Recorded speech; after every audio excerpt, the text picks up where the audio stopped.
नमस्कार मित्रांनो, सकाळी उठल्या पहिले शेतात गेलो. जाताना रस्त्यात सोयाबीन थोडं किडलेलं दिसलं म्हणून मध्यभागात जाऊन बघितलं तर सोयाबीनला कीड लागलेली होती. मग आता म्हणलं ह्याला फवारून घ्यावं लागते म्हणून थोडं पुढे हे जाऊन बघितलं, कीड लागलेली होती. गेलो घरला, घरून आलो औषध घेऊन. आबाळ आलेलं दिसलं म्हणून बसलो. आबाळ गेलं, परत घेतलं फवारून.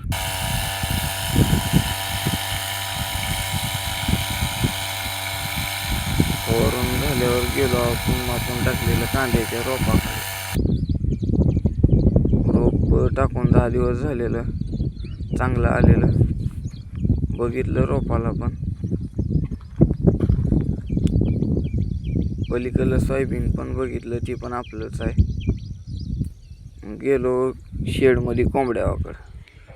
तर शेडमध्ये गेल्यावर पिल्ल्यांचा आवाज यायला म्हणून बघितलं तर आपण बसवलेल्या कोंबडी खालून पिल्ले निघलेले होते. ती घेतली कवचल, कारण पिल्ले वल्ले असल्यामुळे त्यांना टोचल म्हणून ती कवचल घेतली काढून.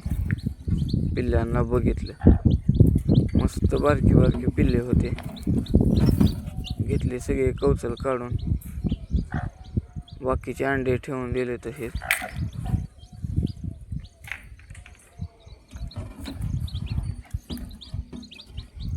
पिल्ले वल्ले असल्यामुळे त्यांना ते टोचू शकत होतं.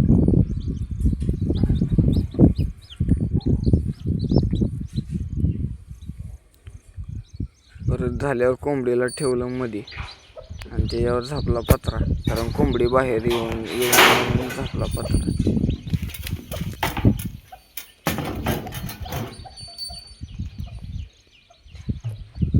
आपल्या पलीकडल्या कोंबड्यांना बघितलं खायला हे आहे का, तर खाऊन झालेलं त्यांचं. पाणी आहे का जाऊन बघितलं.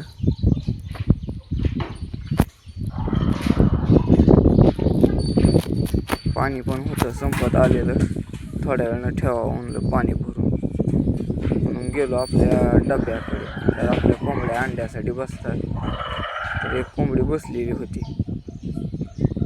दाखवाच लागलेलं तेवढ्यात भिवून एकदम दचकून उठली. मोठ्यानं ओरडायला लागलेली. आणि इकडं अलीकडल्या साईडला एक अजून आपली कोंबडी खोड बसलेली.